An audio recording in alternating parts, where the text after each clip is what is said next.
Assalamualaikum warahmatullahi wabarakatuh. Kembali kita akan membahas persiapan penilaian akhir tahun mata pelajaran matematika kelas 8 tingkat SMP. Untuk kali ini kita akan membahas bagaimana bentuk soal setelah kisi-kisi ditampilkan.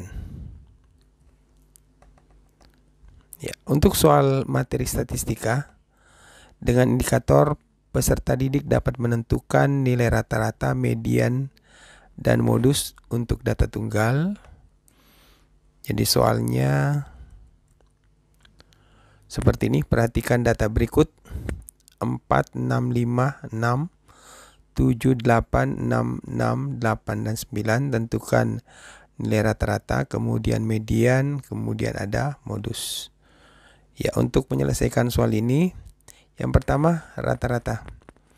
Jadi lebih mudah kalau nilainya ini kita urutkan dari data yang terbesar dari data yang terkecil ke data yang terbesar. Jadi kita mulai dari yang terkecil 4, tambah 5, tambah 6, tambah 6, tambah 6, tambah 6, tambah 7, tambah 8, tambah 8, tambah 9. Jadi kita jumlahkan nanti semua, kemudian ini dibagi 10. Kenapa di sini dibagi 10? Karena ada 10 data. 1, 2, 3, 4, 5, 6, 7, 8, 9, 10. Jadi ada 10. Setelah kita jumlahkan, ini jumlahnya adalah 65, kemudian dibagi 10. Jadi rata-ratanya adalah 6,5. Jadi ini dibagi. Kemudian berikutnya, median. Untuk mencari mediannya itu harus diurutkan. Jadi kita harus mencari nilai yang berada di tengah. Jadi kalau datanya ada 10, berarti yang di tengah itu adalah data ke-5 dan data ke-6. Jadi datanya 10, jadi data di tengah ada data ke-5 dan ke-6. Jadi 1, 2, 3, 4, 5, 6. Berarti yang ini adalah data mediannya.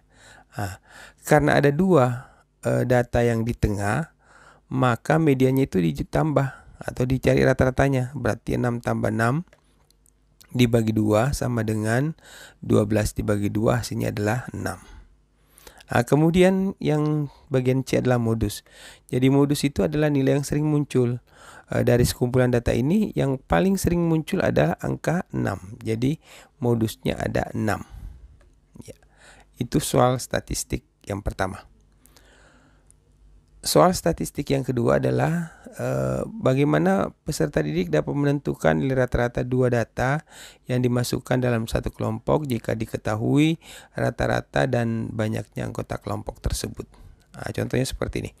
Jadi ada 10 orang pemain bola, itu rata-ratanya umurnya adalah 17 tahun. Setelah satu orang keluar, umur mereka tetap 17 tahun. Tentukan umur orang yang keluar itu. Jadi penyelesaiannya, jadi yang pertama X rata-rata untuk 10 orang 17 tahun. Kemudian ini X rata-rata berarti N-nya 10. Kemudian kita tentukan jumlah X-nya, berarti kita kalikan 17 kali 10. Hasilnya adalah 170. Kemudian karena ini keluar satu orang, maka di sini X9. Jadi X9 tetap 17. Kemudian N-nya 9, sama dengan yang tadi kita kalikan, berarti 17 kali 9 sama dengan 153. Untuk menentukan umur yang keluar, tinggal kita kurangkan saja ini. Kita kurangkan antara X untuk sigma X atau jumlah nilai yang N-nya 10 dan jumlah nilai yang N-nya 9. Ya, kita kurangkan. Berarti 170 dikurang 153. Hasilnya adalah 17.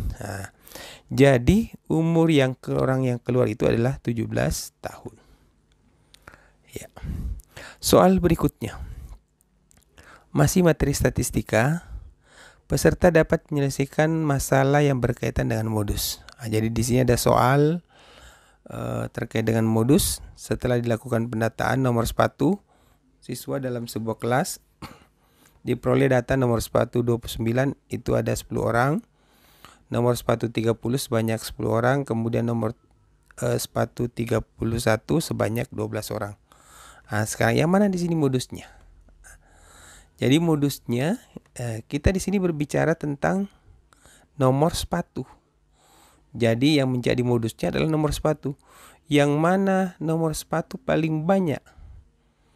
Jadi yang paling banyak adalah nomor, kita lihat nomor sepatu 29 ada 10 orang.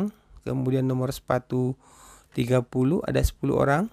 Kemudian nomor sepatu 31 ada 12 orang. Jadi yang paling banyak adalah nomor sepatu 31. Jadi modusnya adalah nomor sepatu 31. Seperti itu. Kemudian soal berikutnya, peluang. Untuk materi peluang, kita akan mencoba bagaimana menentukan peluang empirik suatu kejadian. Jadi contohnya seperti ini, sebuah dadu sisi 6, jika dilempar sebanyak 20 kali, muncul sisi 2 sebanyak 10 kali.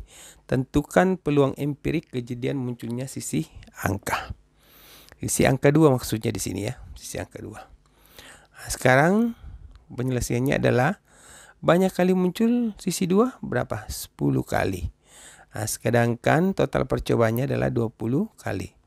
Jadi F-nya itu adalah 10, kemudian NP-nya adalah 25. Jadi peluang empiriknya adalah F per NP atau 10 dibagi 25. Masing-masing kita bagi 5, kita dapat adalah 2 per 5. Jadi inilah peluang empiriknya, 2 per 5. Soal yang terakhir, materi peluang. Jadi untuk materi peluang ini kita diharapkan dapat menentukan peluang kejadian A pada pelemparan 2 buah dadu. Jadi ada 2 buah dadu dilempar sekali. Tentukan peluang kejadian munculnya angka prima pada dadu pertama dan angka kelipatan 3 pada dadu kedua. Yang pertama kita harus cari dulu NS-nya berapa.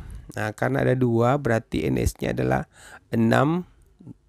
Dadu pertama sisinya 6, kemudian dadu kedua adalah sisinya 6, berarti 6 kali 6 sama dengan 36.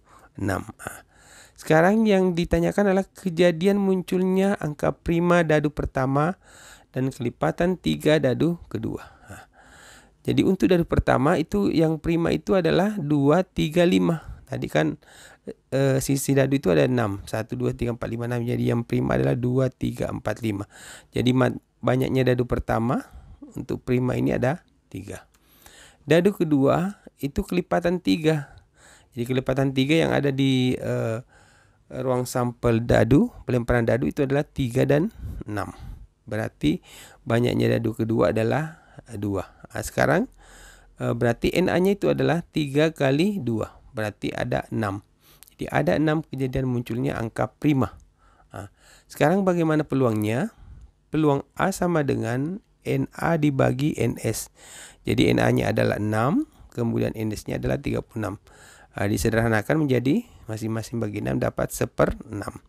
Jadi peluang kejadian munculnya angka prima dadu pertama dan kelipatan 3 dadu kedua itu adalah 1/6. Saya kira itu pertemuan kita hari ini. Mudah-mudahan bisa dipahami dengan baik dan menyelesaikan soal dengan lancar. Terima kasih. Assalamualaikum warahmatullahi wabarakatuh.